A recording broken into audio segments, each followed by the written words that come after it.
Kassisaba piirkonna ajalugu on veelgi vanem ja algab pihta kaugel keskajal, sest me ju õige pea juba 5 aasta pärast, aastal 2019 võime tähistada 800 aasta möödumist nii-öelda Tallinna keskaja algusest, siis kui Taani kuningas eestlaste linnuse vallutas ja pani aluse siis keskaegsele Hansalinnale, selle kujunemisele.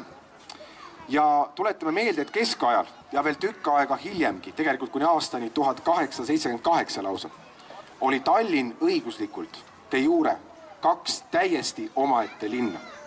Toompea ülalinn, kus kehtis kohaliku maaisanda, ükskõik kes parasjagu Eestimaad valitses siis, olgu see Taani kuningas või Saksa ordu või näiteks Rootsi kuningas või Vene keisrid, siis selle maaisanda, maahärra õigus Toompeal ülalinnas.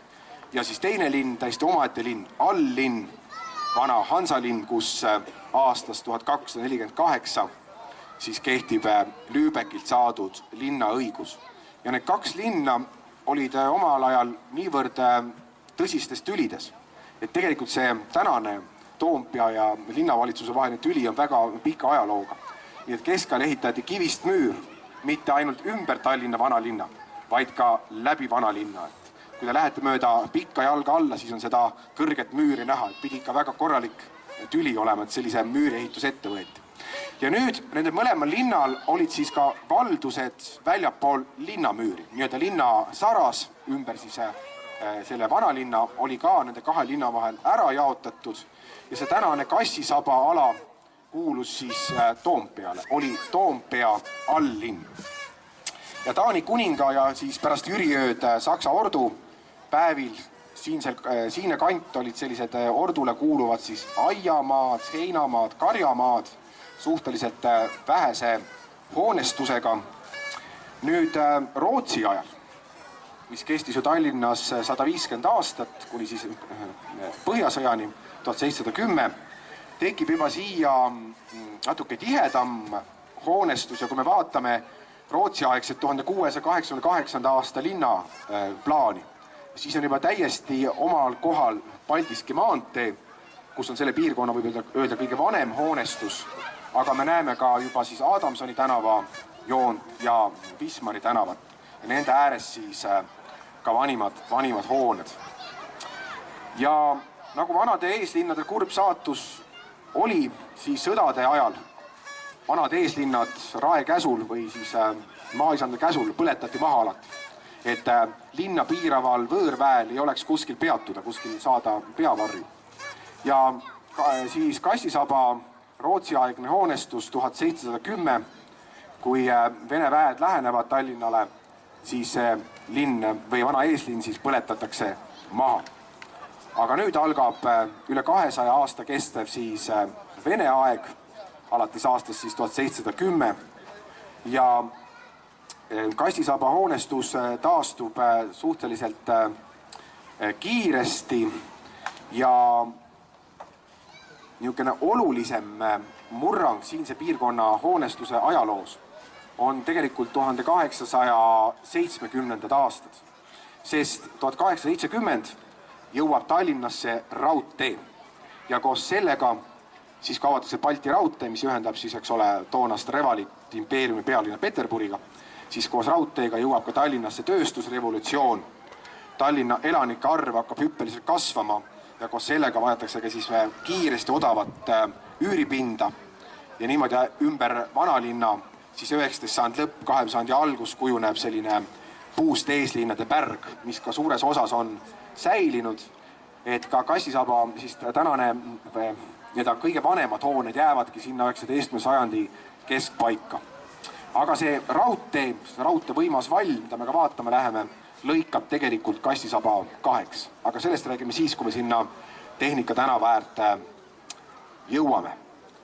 Ja oluline sündmus muidugi Kassisaba ajaloos on kindlasti seesama 19. sajand keskpaik 1850-60, kui siinne piirkond suures osas saab kuuluma ühele toonasele rikkale ärimehele, klaverivabrika omanikule, siis Hans Heinrich Falgile, kes on suurim maaomanik, kes rajab siin mitmed uhked hooned ja tänavad. Ja tema siis ka kohalikule rahvale rajab siia 1850 aastatel siis tänase Falgi pargina tuntud haljasala. Et see Hans-Hendrik Falk ja tema panus selle piirkonna ja üldse Tallinna linnaruumi kujunemisse on väga oluline. Me räägime temast kindlasti veel pikemate ekskursiooni ajal. Ja muidugi üks kurvemaid öid üldse Tallinna ajaloos on märtsi pommitamine 1944, kui siis Nõukogude lennuvägi sooritab Tallinnale õhurünnaku ja Kassisabast hinnanguliselt hävib kuskil 10–15%. Aga õnneks suurem osa siiski sellest vanast hoonestusest jääb alles ja meil on olemas selline tore vana mõnusa hõnguga eesli nimega Kassisaba. Nüüd see oli see sissejuhatus, pikk sissejuhatus, mida kõik said kuulata. Nüüd võtame ilusasti rivvi ja hakkame liikuma sinna suunaga siis Luise tänava poole.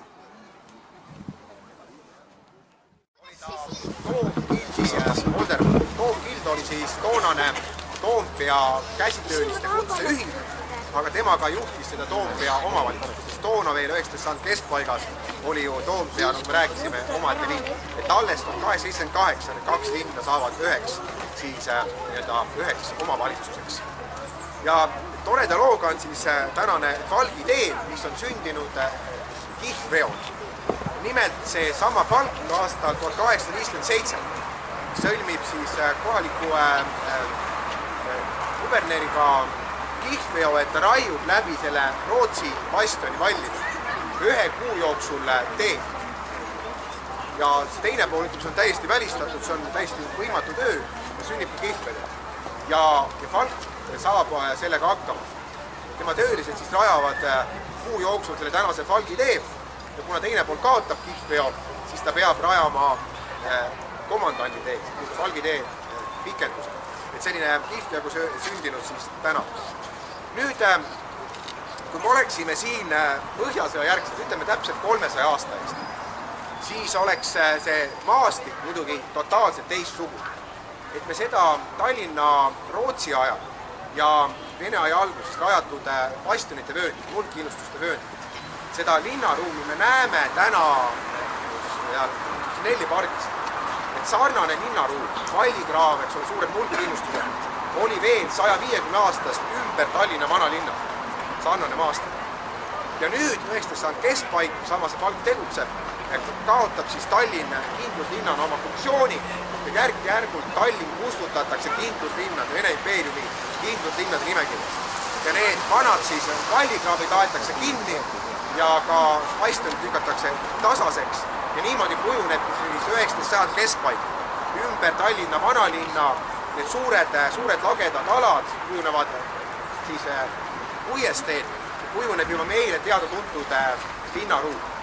Ja just seesama 1850-60 aastat Falki poolt, kes oli siis suurim kinnisvaraomanik või maaomanik, Falk rajab ka siis toona 50 aasta eest tänase Toompuiestee, mis kannab algselt Kastani promenaadi nime, hiljem lihtsalt promenaadi nime. Ja tuletame meelde, et Nõukogude ajal kandis ta Juri Gagarini puiestee nime. Sel Falgil on väga oluline roll siinse piirkonna linnaruumi kujunemiseks 19. sajandi keskpaik.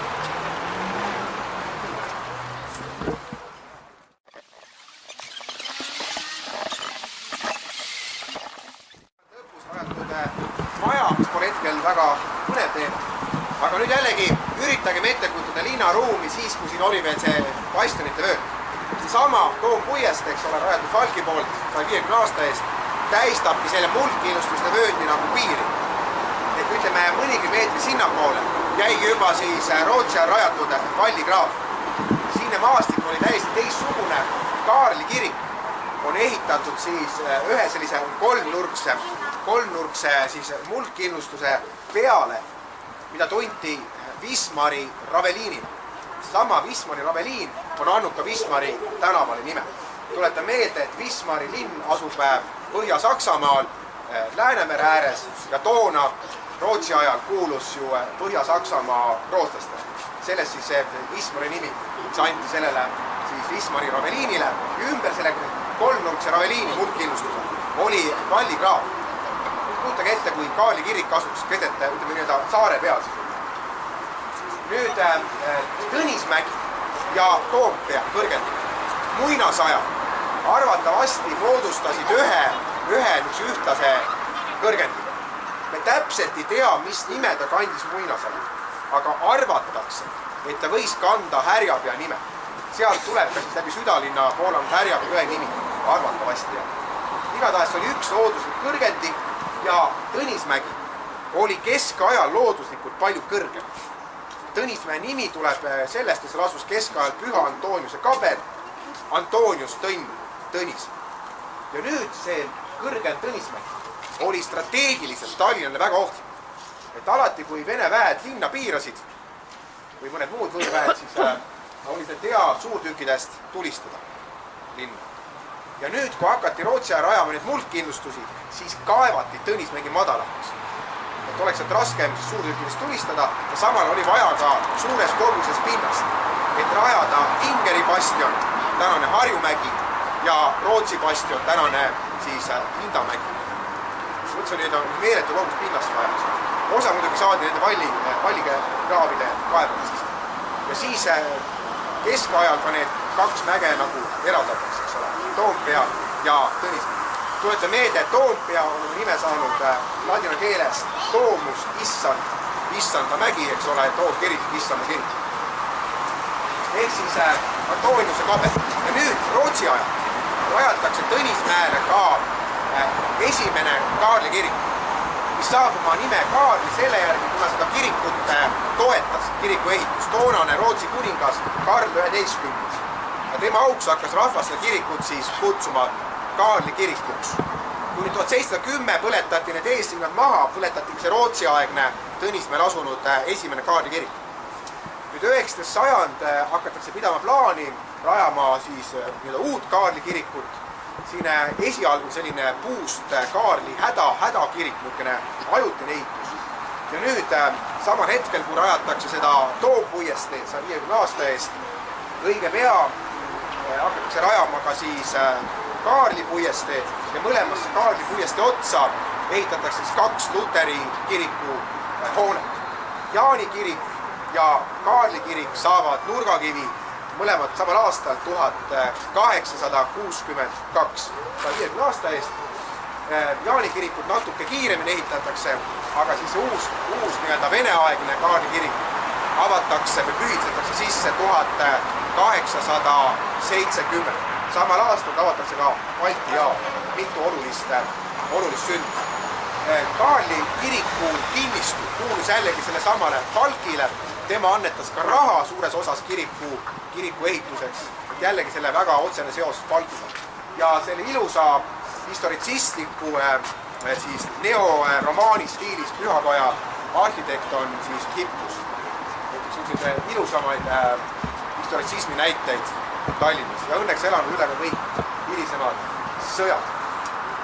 Nii palju siis selle Tõnismäe kandi ajaloost ja Kaarli kirikust, aga nüüd keerame Luise tänavale. Väga põnevad lood.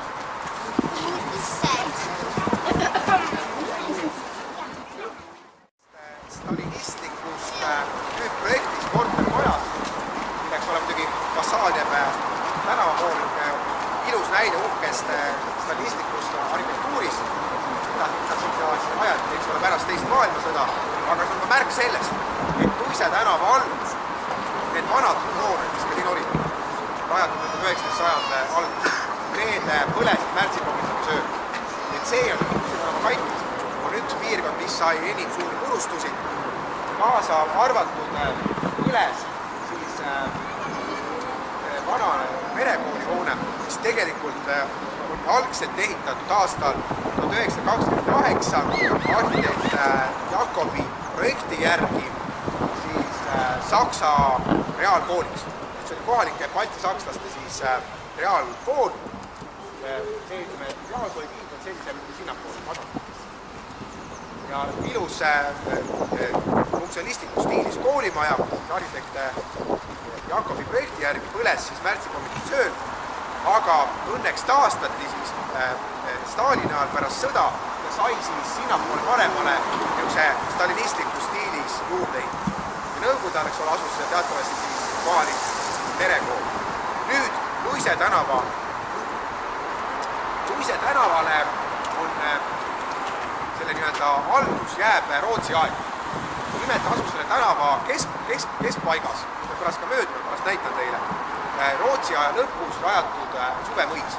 Üldse tänase Tallinna territooriumil oli kümneid suvemõisu, milles ka päris mitmed on säilinud nii-öelda üksikud hooned nendest mõisakompleksidest. Sellest Luisentali nimega antud suvemõisast pole mitte midagi täna säilinud. Nüüd sellesse suvemõisa rajati siis Vene ajal 18. sajand teises pooles 10 aastast, liikus ainult 10 aastat keraamika manufaktuur. Manufaktuur, mille rajajaks omanikuks oli Karl Christian Pikk. See Pikki siis manufaktuuris tehti selliseid ilusaid keraamilisi nõusid, suures see vajalik sinisavi saadi siit kohalikust maapõuest. Üldse siis ümber Tallinna vanalinna asunud väga palju vanu tellise ja keraamikatehaseid, siin savi väga hästi sobis sellisteks savi ja tellise ja keraamikatööstuste rajamiseks. Aga see Viiki manufaktuur tegutses ainult 10 aastat, siis 18. sajand teine pool. Ja nüüd päris 18. sajand lõpus, 1792 oli see aastaks, saab selle vana suvemõisa omanikuks Luise von Steinheim. Selle sama Luise nimest tulebki Luisental, hiljem rajati tänav, siis ka Luisentali tänav või siis eestipärase Luisentali suvemõis. Aga selle Luisentali suvemõisa maad jällegi 1828 ostab see sama Falk, see oli nii-öelda esimene ala siin, mis talle kuulus. Aga ta ajapikku oma valdusi siin vanas Toompea eeslinnas suurendab, saab ühel hetkel siis selle piirkonna üheks olulisemaks kujundajaks ja tegijaks 19. sajandi keskpaigas. Nüüd liigume siis mööda seda kunagist Luisentali tänavat alla ja vaatame siin tänava ääres allpool on säilinud väga ilusad 20. sajandi alguses ehitatud puitmajad juba siis, kui seda suvemõisa ei olnud. Ja vaatame seda kandit, siis, kus asus kuni siis 19. sajand algus selle Luisentali suvemõisa süda, mõlemal pool seda tänast Luise tänavat.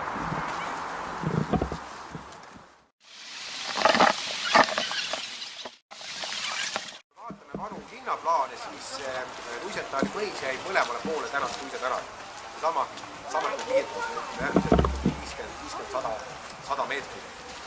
Ja nüüd, kui ühel hetkel rajati see Luise tänav, siis tegelikult võrreldes tänasega oli see hästi vaikne tupik tänav sisuliselt, sest Luise tänav algas küll Toompuiesteel, aga ta mitte ei läinud välja raudtee, vaid ta lõppes Koidu tänava ristis.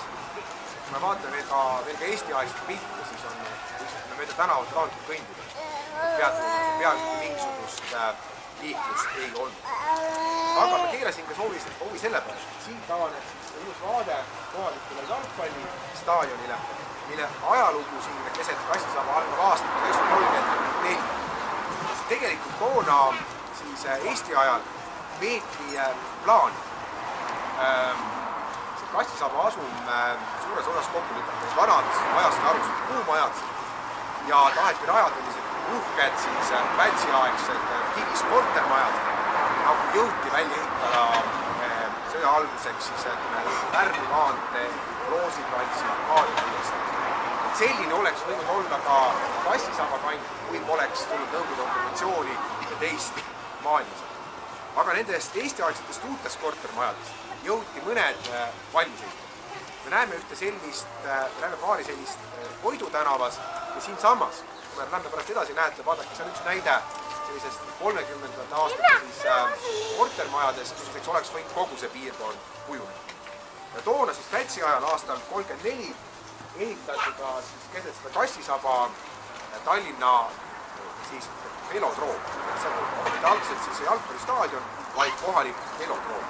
Alles hiljem siis kaasaegses korralikuks jalgpallistaadioniks. Ehk siis liigume meile Luise tänavalt edasi, vaadake seda Eesti-aegset maja ja teisele poole teel siis vasakust pealt, jääb õige pea paar väga uhked nüüd sajandi alguse puitkoolid.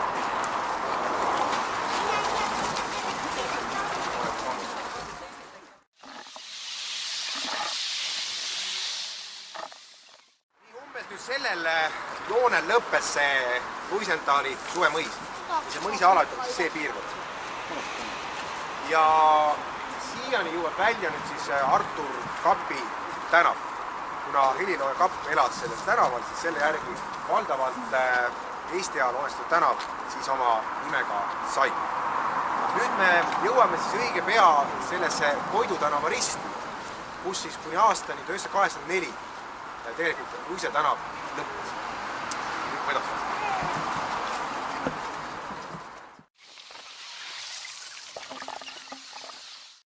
Nüüd paneme jälle fantaasia tööle ja läheme ajas aastasse 1890 umbes.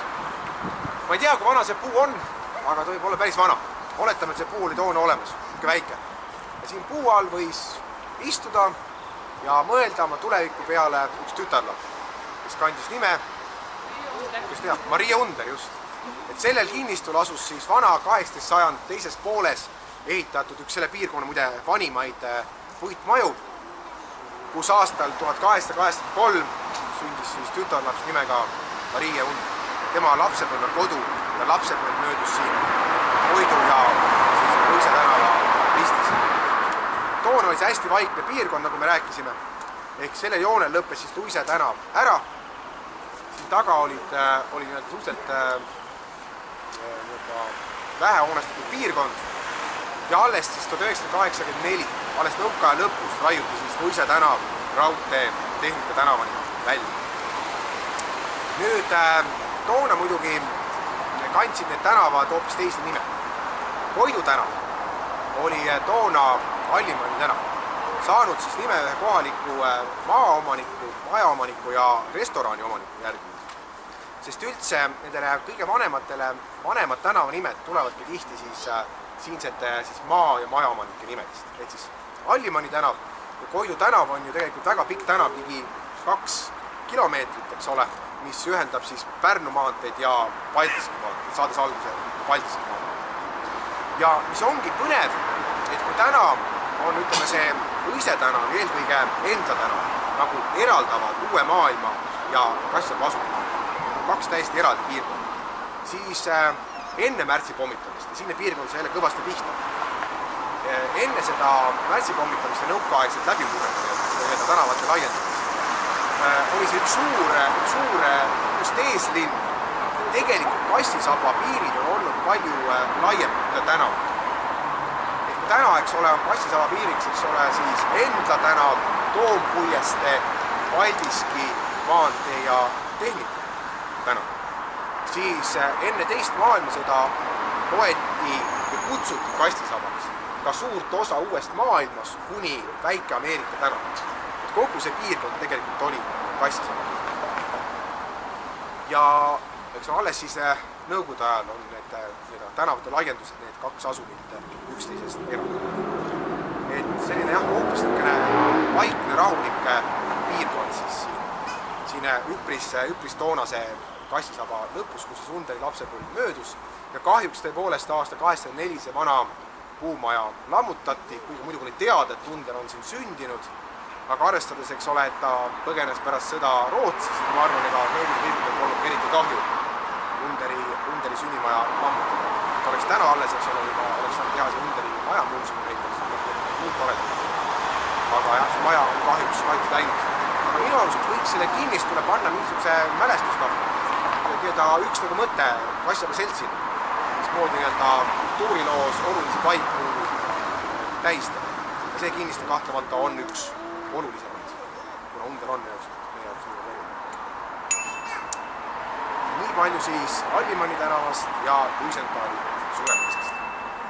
Nüüd liigume mööda Koidu tänavat Kassisaba südame poole tagasi.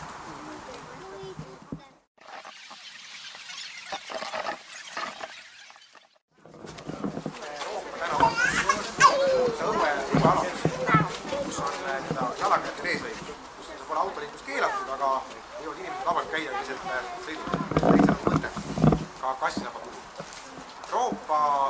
Roopa tänasest saanud muidugi järgi nimelised raudtee, ehk raudtee Roopad, eks ole, aga ta on kandnud ka Starki ja Siini tänava nime, jälle siis kohalike majaomanike järgi ja nõukaajal lühidalt ka Alma Tiivase nime. See oli siis üks revolutsioonitegelase aastal 17, aga siis anti see Tiivase nimi hoopis Nõmme tänavale ja siis taastati Roopa tänava nimi. Aga ma jäin selle maja juures seisma sel põhjusel, et see on üks ilusamaid näiteid Tallinnas sellest, kuidas ühte vana puitmaja restaureerida. Ilus näide sellest ehedest lenderi tüüpi siis vanast üürikorteritega majast, mida rajati, ütleme seal 100-120 aastat tagasi Tallinnas massiliselt. Et me tegelikult elame õnnelikul ajal ja kõik need vanad eeslinnad oleks võinud juba ammu maha lammutada. Tallinn on selline katkestuste linn. Et juba tsaari ajal tehti plaani, eks ole, ehitada Tallinnasse suured pulvarid ja umbes nagu Riia või Pariis. Aga siis algas esimene maailmasõda. Siis tehti plaan Eesti ajal. Jõuti ehitada valmis Vabaduse väljaku piirkond. Tuli sõda peale. Siis tuli Stalin. Pidi kerkima Viru keskuse kohale suur Nõukogude palee ja Tammsaare parki seltsime Stalini hiigelkuju. Õnneks suur juhtsur jah. Aga jällegi igast sellest suurest projektist ja unistusest on mõned hooned jõutud valmis ehitada. Aga tänu sellele vaesusele ja sõdadele on jäänud need vanad puustagulid alles, mitte need, mis sõjas maha jäid. Ja õnneks suurem osa neist alles, mis rajati, eks ole, siis 19. sajandi lõpp, 20. sajandi algus. Ja täna on õnnelik aeg, et me esimest korda oleme hakanud neid puustagulid väärtustama elukeskkonna. Veel ütleme, nõukaaja lõpus oli unistus Kalamaja maha lammutada ja kõik tõid saada mugavustega korterit Lasnamäe. Õnneks see aeg meil Tallinnas. Et me väärtustame seda elukeskkonna ja meil on ka täna oskus, raha ja vahendid neid vanu maju teha väga vingelt korda ja muuta need tegelikult väga odavad ja üldse mitte mingisuguste mugavustega algselt vanad üürimajad ikkagi kaasaegselt mugavustega lahendatakse Eestimaa korda. Ja siin on siis üks lenderi majakorda. See on nüüd siis täiesti omaette Tallinna eeslinnade maja tüüp, lenderi maja ja lenderi tüüpi maja, mida on Tallinnas säilinud umbes 1000 ja päris palju neist ka siin Kassisaba kandis. Nüüd, kust tuleb lenderi nimi? Voldemar Lender oli siis enam kui sajandi eest 2000 alguses esimene Tallinna eestlasest linnapea. Voldemar Lender tuletab meelde, et Tallinnas läks võim eestlaste kätte 1904. Oluline ka sündmus teel Eesti riigi loomine. Pealinnad, Tallinnas saadi võim enda kätte. Lenderisse õige pea linnapea, aga ta oli ka ehitusinsener. Ja väga paljud need siis eeslinnade üürimajad on tema büroos, inseneribüroos projekteeritud, aga mitte kõik majad. Aga temaga esimese Tallinna eestlasest linnapeaks andis selle maja tüübile lenderi nimi, ehk siis puust maja, palkidest maja, keldrikorrus on siis vaekivist, aga ka trepikoda on puust. Ja ilus sümmeetriline stiil, eks ole, tihti kaunistatud, siis puitpitsid on kergelt venepärane või ka siis, kuna toona valitses juugendstiil, siis me räägime seal Luise tänava ääres, ka on uhkemate majade puhul sellist juugendlikke motiive. Väga kenad majad, kuid nad olid mõeldud tõepoolest odavate üürikorteritena ja tegelikult selliste ajutistena. Aga jah, on siis täna alles ja täna me teeme neid korda ja väärtustame seda. Aga oluline tegelane, Voldemar Lenderist, oli ka tema abikaasa Elfriede Lender, kes 1918 pani alusel ja asutas siis Lenderi tütarlaste erahumanitaargümnaasiumi, esimene Eesti siis tütarlaste gümnaasium, väga oluline õppeasutus Eesti haridus. Mõlemad lenderid on olnud Eesti ja Tallinna ajaloos väga olulised tegelased. Aga nende lenderimajade kõrval me näeme ka siin mitmes piirkonnas Kassisabas natukene uuemat tüüpi Tallinna maja tüüpi, millest me räägime natukene hiljem.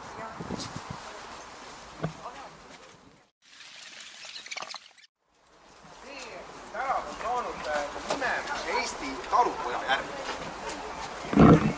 Karl Villas.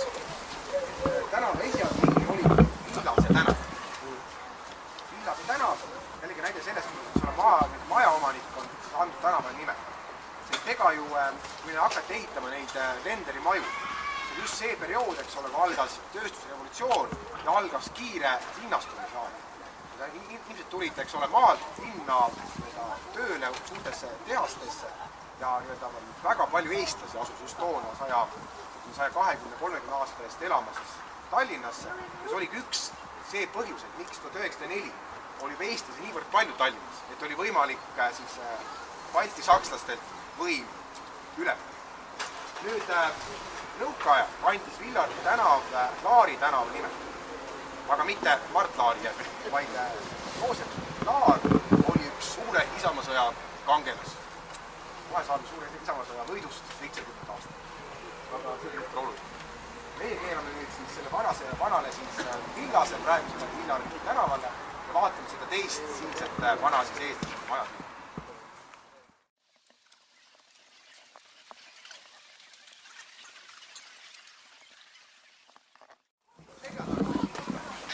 Näide Tallinna tüüpi kortermajad.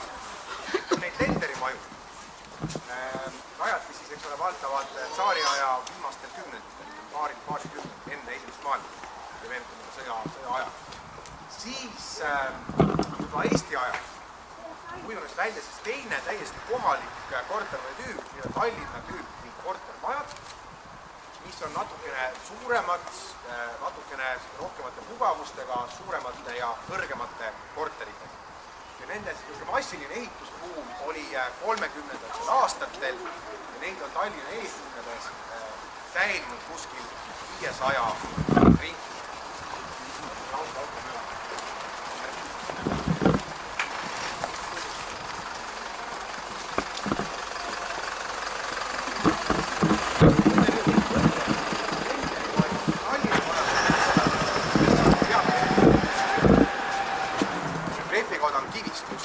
Just nimelt tuleohutuse mõttes siis võeti vastu ehitusmäärus, mis nõudis siis majadele trepikojad pidi olema kivist.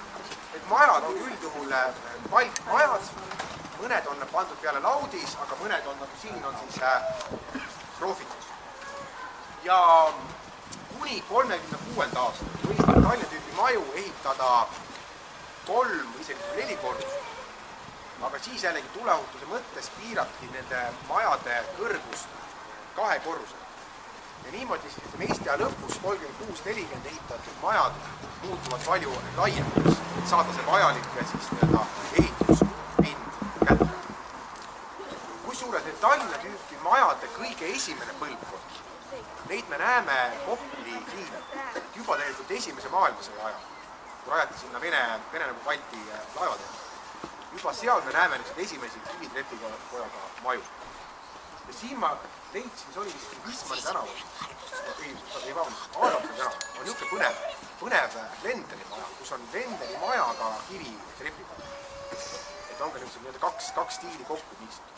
Ja selle Tallinna majade kõige viimane põlvkond on tegelikult esimene nõukogude aasta, enne sõja algust, 1941, kus uus võim tahtis näidata palavat armastust töötava rahva vastu.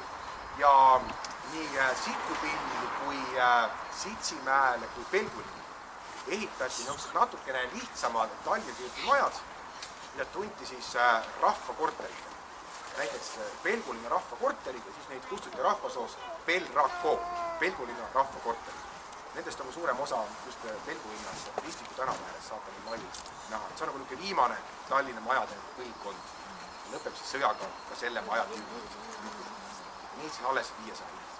Nüüd me liigume siis Wismari tänavasse, siit on üks ilus vaade ühele Tallinna kaunimale siis Lenderi majale, 20. algus, ilusti korda tehtud ja sealt siis asub täna Eesti Apostliku Õigeusu Kiriku keskus, et nautige tuukendlikku eeslinna arhitektuuri.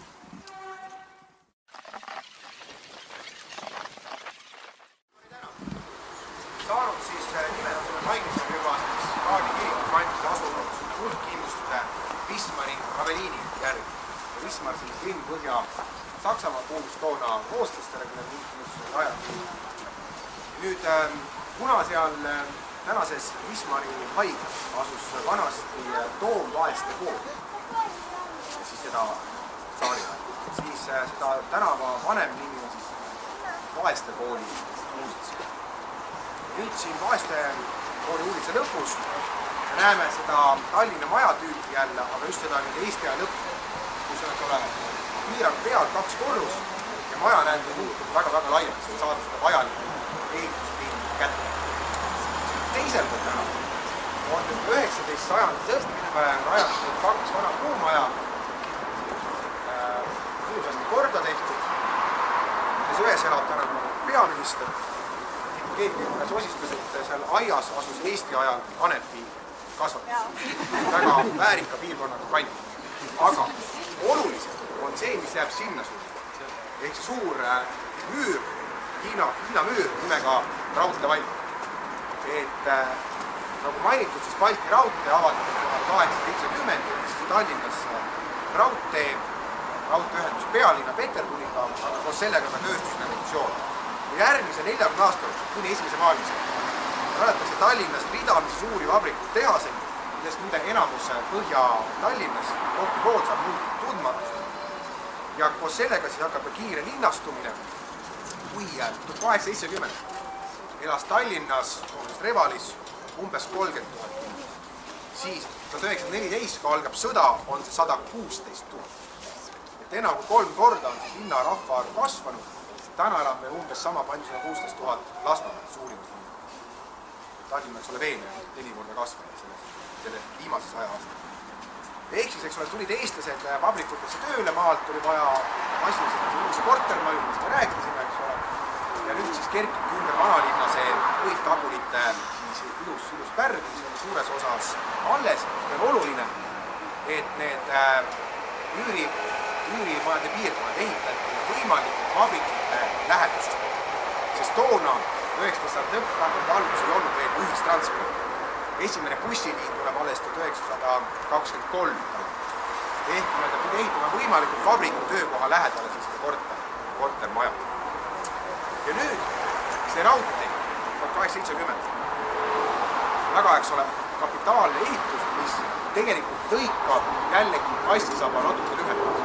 Me rääkisime, eks ole, et sinna suunda ulatus ta väike Ameerika tänav. Siis tegelikult, ütleme, enne raudtee ehitust loeti kastisabaks ka siis raudtee ja Tulika tänava vaheline piirkond.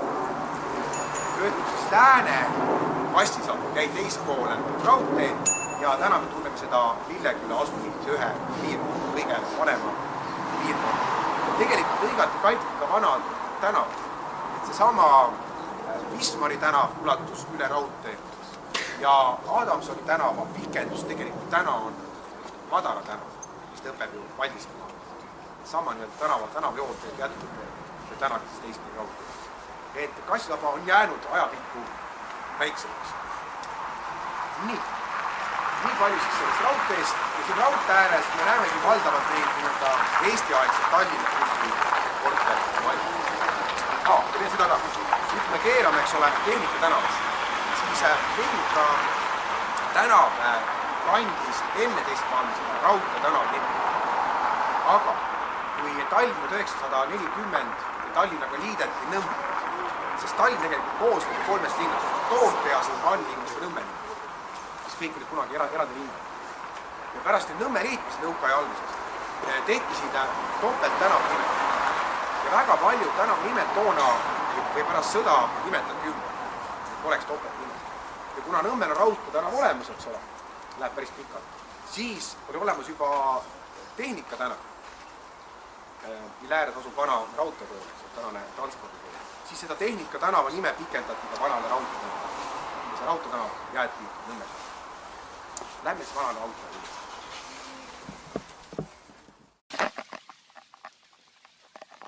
Hoolitses mainimata, et nõukaajal kandis see revolutsioonitegelase Ivan Mitšurini austavat nime.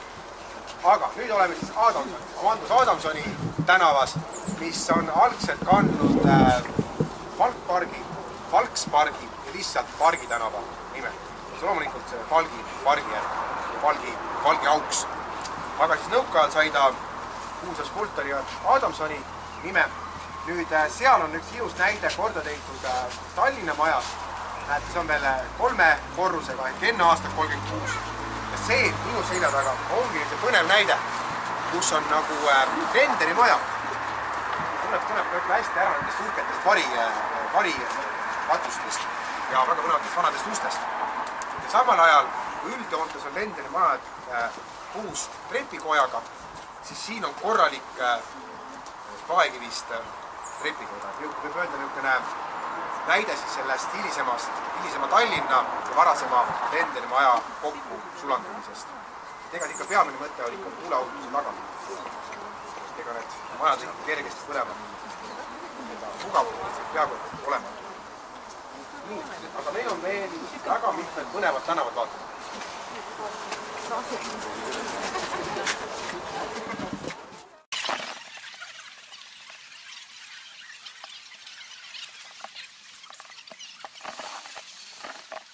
Saari ajal läks Kasjaba suurem ehitusbuum lahti just 19. sajand teises pooles.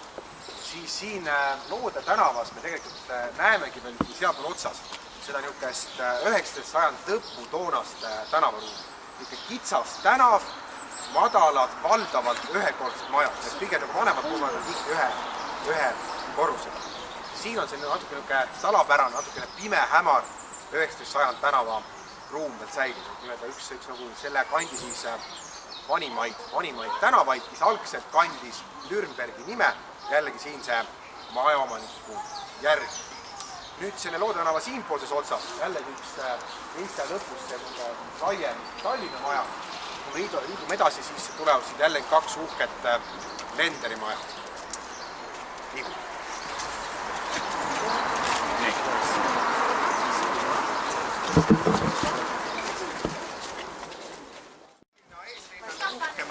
Tallinna tüüpi kortermaja, 30 aastate esimesest poolest, väga uhkeks ole selle kivist trepikojaga. See ongi hea võrdlus sealpool Lenderi maja, eks on niisugune vaesem, odavam ja siis nii-öelda juba Eesti-aegselt parem aeg, oma nagu riik, eks ole, ja ehitleb ikkagi korralikumaid kortermaid ka Eestis. Siia taha jääb siis Ao tänav, mis linnakaardile tekib 1933. aastal, kuigi Ao tänava Paldiski maanteepoolses otsas. Tänaseni alles vanad paekivist tööstushooned, kus 1875 alustab oma tegevust Tallinnas vasksepp nimega Franz Brull, kes siis toodab alkoholitööstuse jaoks vajalikke vasest aparaate. Hiljem siis kasvab sellest välja suur masinatööstus, Franz Brulli masinatööstus, aga seda juba 20. sajandi alguses Kalamajas Kopli tänava ääres. Selle siis järeltulija nõukaaegne Tallinna masinatööstus, mis on siiamaani vaikselt siin. Aga Brulli tehas sünnib siis Paldiski maantee ääres Kassitaba asundus. Ao tänav nüüd ilus Eesti-aegne Tallinna majadega hoonestatud tänav valdavalt, mis on ka väga tubli tänavarahvas, korraldab oma tänava sünnipäevi alati talvel. Täna elab, eks ole, Wismari tänavas praegune peaminister, siis Ao tänavas sealt otsas elab meie esimene pärastsõjaline peaminister Mart Laar. Et väga vääris sündamist.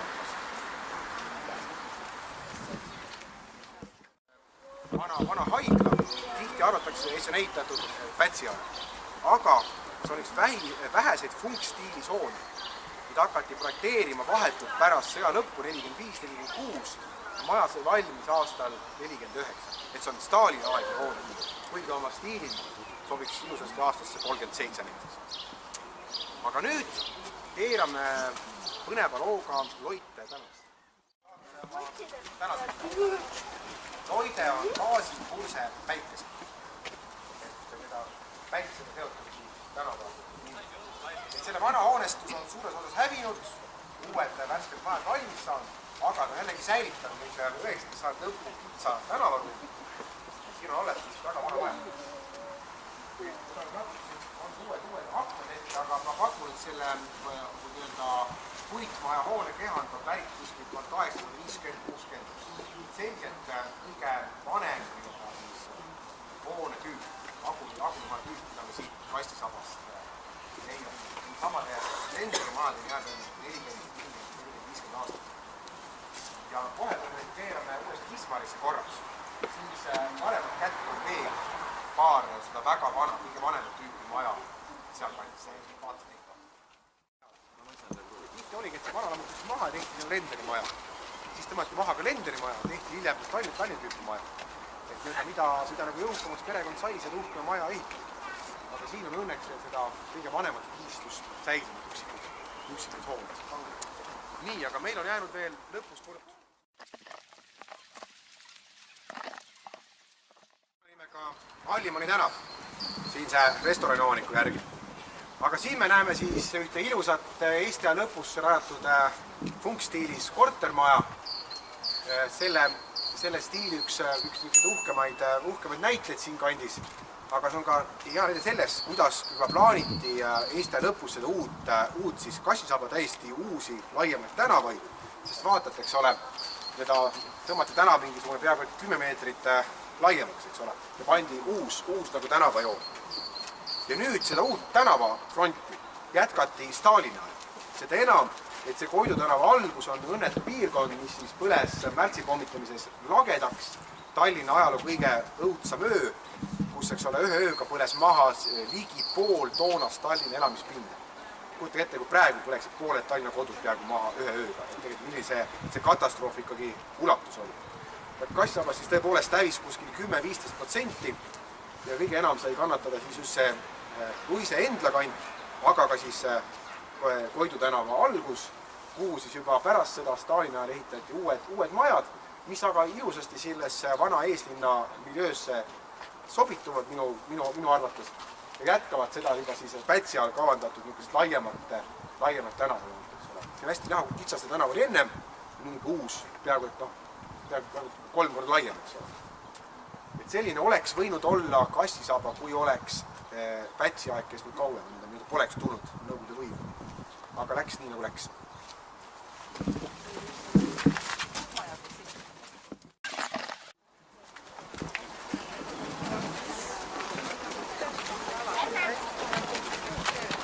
Ma jätan kunagi võimalust kutsuda inimesi üles hoidma, külastama kohalikke asumipoode.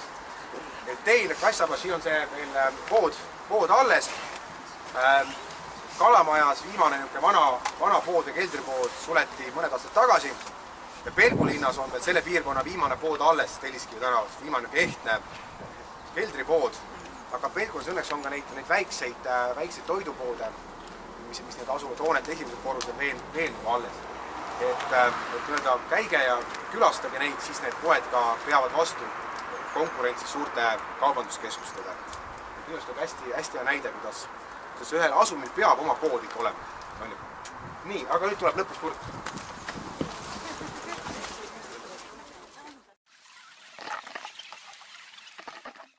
Et Kassisaba oli varasti siis osa Toompea eeslinnast.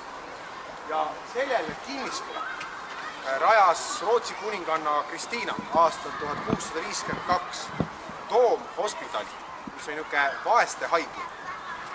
See Rootsi-aegne hospidal, Toomhospidal tegutses siis kuni aastani 1710, kui vana eeslinn maha põletati, koos sellega ka see hospidali hoone. Nüüd Vene keisrite võimu ajal siis avati 18. sajand esimeses pooles sealpool Wismari tänaval Toomvaeste kool. See oli hospidal, aga see oli Toomvaeste kool. See andis peaks olla Wismari tänavale, on kona nime, Vaeste kooli tänav. Ja nüüd Wismari haigla on selle Toomvaeste kooli uus hoone, mis ehitati aastal 1867. Justkui see park oli ka samal hetkel rajatud umbes. Ja selle projekti autoriks oli Ferdinand Cordes. Ja selle arhitekt Cordese nimest tuleb ka Kevade tänava vana nimi, Cordese tänav.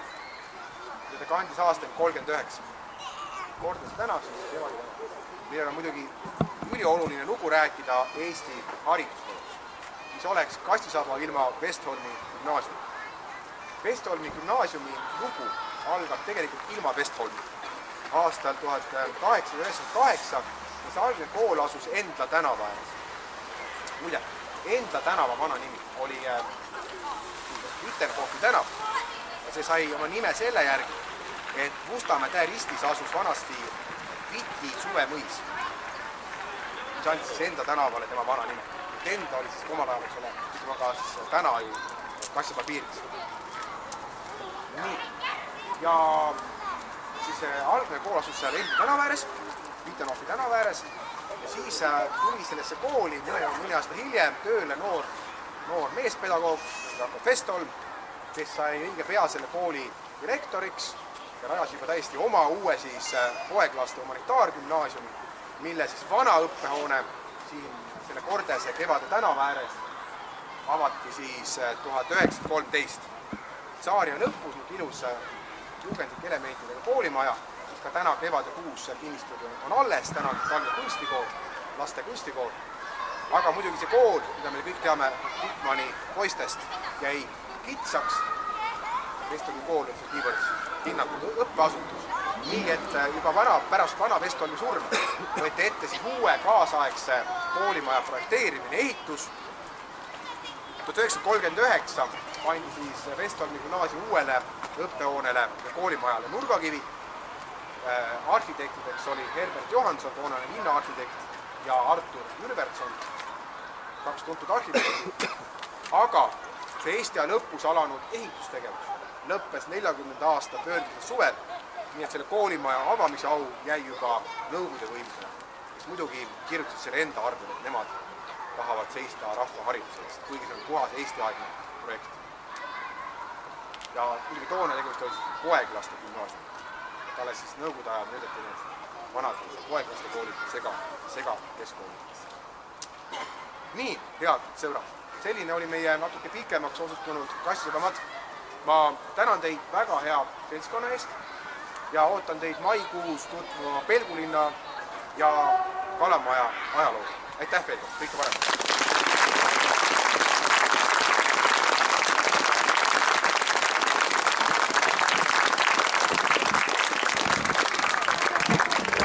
Teadmiseks kõigil ekskursioonil käidud sellest, et 5 minuti pärast algab õhtu peaesineja Pompillas, tavalist